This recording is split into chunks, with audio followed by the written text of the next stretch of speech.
నమస్తే, నేను మీ ప్రియాంకారావు. మొన్న కేసీఆర్ గారిని విచారించారు. ఏ కేసులో అంటే ఫోన్ ట్యాపింగ్ కేసులో. మరి ఓకే, విచారించారు, తర్వాత వెళ్ళిపోయారు. మరి అసలు ఈ విచారణలో ఏమేం విషయాలు బయటకు వచ్చాయి అనేది ఇక్కడ ఒక పెద్ద క్వశ్చన్ మార్క్. ఎందుకు ఈరోజు దీని గురించి మాట్లాడుతున్నామంటే, ఒక చర్చ నడుస్తుంది, కేసీఆర్ గారిని త్వరలో అరెస్ట్ చేయబోతున్నారు ఫోన్ ట్యాపింగ్ కేసులో అని చెప్పేసి. మరి ఇది వాస్తవమేనా అనేది తెలుసుకుందాం. మనతో మాట్లాడడానికి సీనియర్ జర్నలిస్ట్ సిఎస్ రావు గారు ఉన్నారు, ఆయన అడిగి తెలుసుకుందాం. నమస్కారం సార్. కేసీఆర్ గారిని అరెస్ట్ చేయబోతున్నారు ఇంకొద్ది రోజుల్లో ఫోన్ ట్యాపింగ్ కేసులో, ఆయన అడ్డంగా దొరికిపోయారని ఒక చర్చ సోషల్ మీడియాలో హల్చల్ చేస్తుంది. ఇందులో వాస్తవం ఎంత ఉంది? చర్చే కాదు, అసలు కాంగ్రెస్ పార్టీకి సంబంధించినటువంటి లీడర్లు చెప్తున్నారు, ముఖ్యమంత్రి రేవంత్ రెడ్డి గారు చెప్తున్నారు.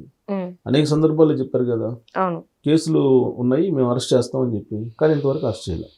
ఎందుకు అరెస్ట్ చేయలేదు అనేది ఎవరికి తెలియదు. మొత్తం ఆధారాలు ఉన్నాయని చెప్తున్నారు.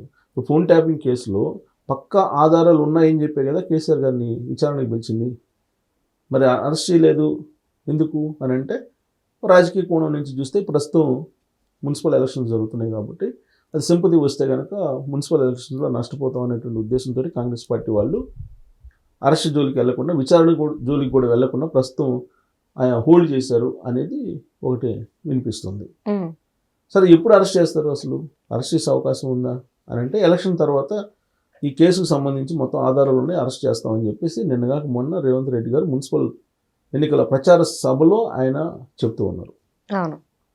కానీ అరెస్ట్ చేస్తే సింపతి వస్తుంది, అరెస్ట్ చేస్తే ముఖ్యమంత్రి అవుతారు రాబోయే రోజుల్లో అనేటువంటి ఒక సెంటిమెంట్ ఒకదాన్ని ప్రజల్లోకి తీసుకెళ్లారు.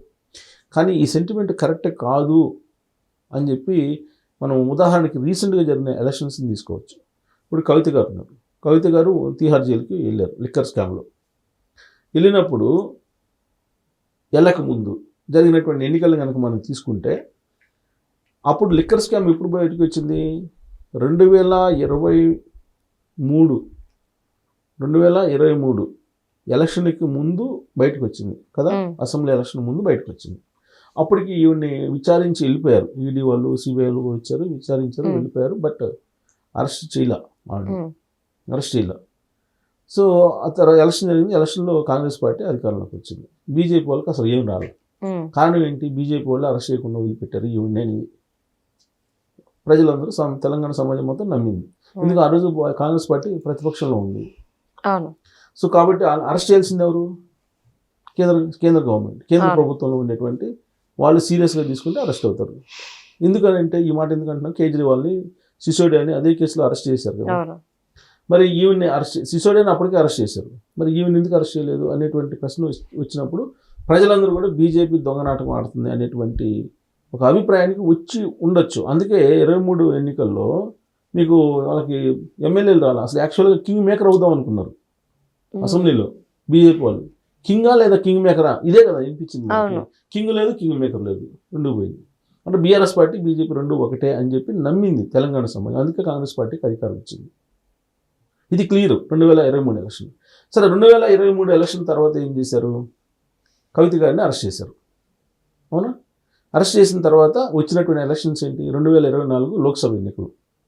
2024 లోక్సభ ఎన్నికల్లో 8 మంది ఎంపీలను ఇచ్చారు తెలంగాణ సమాజం బీజేపీకి.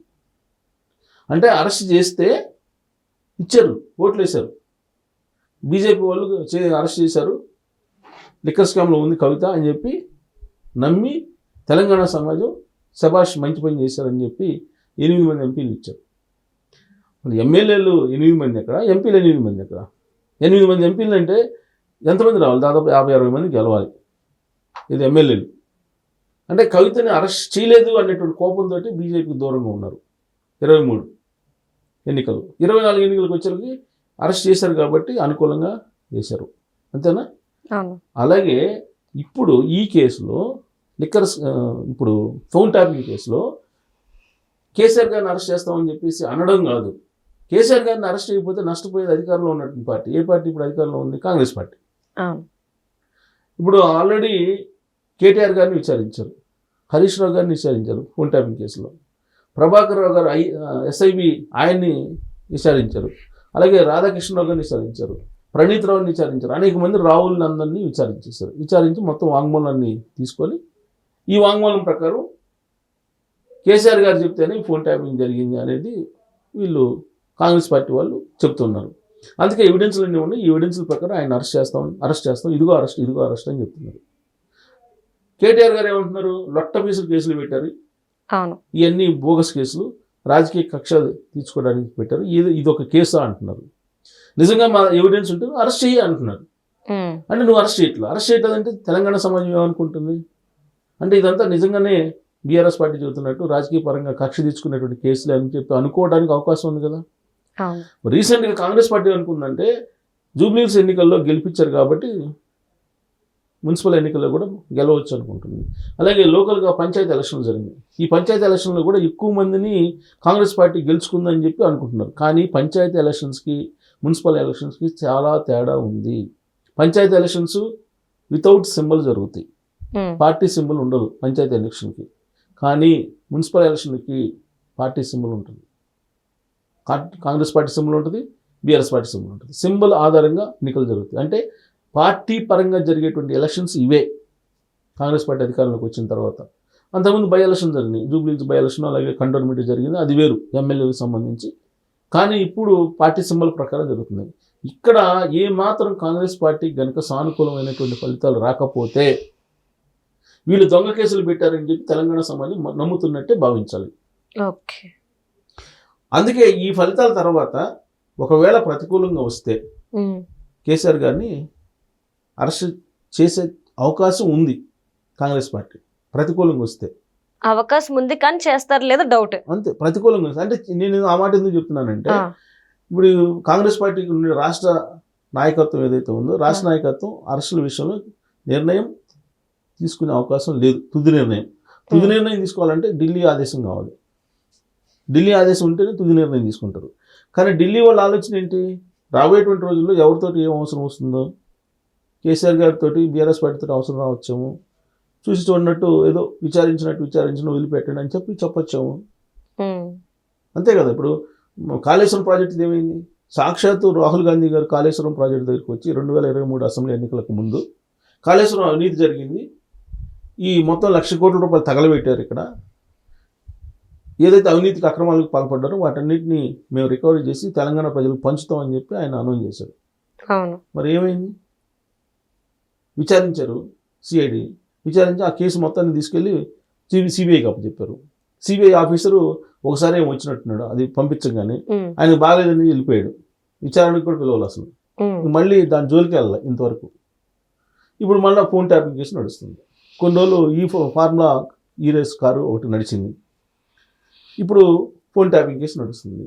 ఈ ఫోన్ ట్యాపింగ్ కేసుకు సంబంధించి మున్సిపల్ ఎలక్షన్ అయిపోయిన తర్వాత అనుకూలమైనటువంటి ఫలితాలు వస్తే మాత్రం జోలికి వెళ్ళరు. మళ్ళీ ప్రతికూలమైన వస్తే కనుక ఒకవేళ ఆలోచించే అవకాశం ఉంది. ఎందుకు? నేను చెప్పే ఈక్వేషన్లో మీకు అనుకూలమైన ఫలితాలు రావాలంటే అరెస్టులు తప్పదు. అరెస్ట్ చేస్తేనే ప్రజలు అంగీకరిస్తారు. అరెస్ట్ చేయకపోతే మీరు అనవసరంగా రాజకీయపరమైనటువంటి కేసులు పెట్టారనేటువంటి భావన కలగడానికి అవకాశం ఉంది. సో కాబట్టి రాజకీయ ప్రేరేపితమైనటువంటి కేసులు అనుకోకుండా ఇది నిజమే కదా అనేటువంటి అభిప్రాయం తీసుకురావాలంటే అరెస్టులు మాత్రం చేయాల్సిందే. ఇప్పుడు రేవంత్ రెడ్డి గారు పులి మీద స్వారీలాగా ఉంది ఆయన వ్యవహారం. అరెస్ట్ చేస్తే ఆయన చెప్పినట్టు వీళ్ళు ఫోన్ ట్యాపింగ్ చేశారని. ఎందుకంటే ఫోన్ ట్యాపింగ్ చేశారనేది జడ్జిలు 14 జడ్జిలు ఫోన్ ట్యాపింగ్ చేశారు, సెలబ్రిటీస్ చేశారు, జర్నలిస్టులు చేశారు, అందరూ చేశారు అనేది అందరూ తెలుసు. వాళ్ళు చెబుతున్నారు ఏమంటే ఫోన్ ట్యాపింగ్ చేసిన 4-5 తప్పేందు నుంచి కేటీఆర్ గారు అన్నారు. కేసీఆర్ గారు ఏమన్నారంటే అదంతా వాళ్ళు చూసుకుంటారు, కమిటీ వాళ్ళు, అది పొలిటికల్ ఇంటెలిజెన్స్లో భాగంగా చేస్తుంటారు కదా, అది పెద్ద నేరం అని చెప్పి ఆయన అన్నాడు. సో కాబట్టి ఫోన్ ట్యాపింగ్ అనేది జరిగింది అనేది ఉంది. దానికి సంబంధించిన ఆధారాలు తీసుకున్నారా? లేదంటే నువ్వు మూసి నదిలో వేయాల్సిన అవసరం లేదుగా. ఏది హార్డ్ డిస్క్, పెన్ డ్రైవ్లు తగలబెట్టాల్సిన అవసరం లేదుగా. ఖచ్చితంగా ఫోన్ ట్యాపింగ్ అయితే జరిగి ఉంటుంది ఖచ్చితంగా. దానికి సంబంధించి సిట్టు కూడా ఆధారాలు సేకరించింది. అయితే ఇప్పుడు ఏం చేస్తారు మళ్ళీ రేవంత్ రెడ్డి గారు? కాళేశ్వరం కేసును ఏ విధంగా అయితే అసెంబ్లీలో పెట్టి చర్చించి సిబిఐకి అప్పు చెప్పారో సేమ్ అలానే వేసి చేతులు దులుపుకునే అవకాశం ఉంది. సో అది జరిగితే కనుక రాబోయే రోజుల్లో కాంగ్రెస్ పార్టీకి రాజకీయంగా గడ్డు రోజులు రాబోతున్నాయి అని చెప్పి చెప్పొచ్చు. అయితే ఇక్కడ ఏం చేస్తున్నాడు రేవంత్ రెడ్డి గారు? రివర్స్ గేమ్ ఆడుతున్నారు ఈ ఎన్నికల్లో. ఈ ఫోన్ ట్యాపింగ్ అరెస్ట్ కాకుండా కిషన్ రెడ్డి గారు అడ్డుపడుతున్నారని చెప్పి లాజిక్ చేస్తున్నారు. కేంద్ర మంత్రి బీజేపీ వాళ్ళతో టైఅప్ అయి ఉన్నారు వీళ్ళు, ఎవరు బీఆర్ఎస్ పార్టీ వాళ్ళు, అందుకే మేము అరెస్ట్ చేయలేకపోతున్నాము, ఇన్వెస్టిగేషన్ ముందుకు సాగించుకుని అడ్డుపడుతున్నారు అంటే బీజేపీ వాళ్ళకి మెలికి పెట్టేసి తెలివిగా తప్పించుకునే ప్రయత్నం అని ఇప్పుడు మున్సిపల్ ఎలక్షన్లో కాంపెయిన్లో చెబుతున్నారు. ఓకే. వాళ్ళిద్దరూ ఒకటే, బీజేపీ బీఆర్ఎస్ పార్టీ రెండు ఒకటే. కిషన్ రెడ్డి పూర్తి స్థాయిలో కేసీఆర్ గారికి సహకరిస్తున్నారు ఢిల్లీలో, కాబట్టి మేము ఇన్వెస్టిగేషన్ చేస్తుంటే అడ్డుపడుతున్నారు, కానీ ఈ ఎలక్షన్ అయిపోయిన తర్వాత వదిలిపెట్టం అని చెప్పి చెబుతున్నారు. దాట వేస్తూ తప్పించుకుంటూ.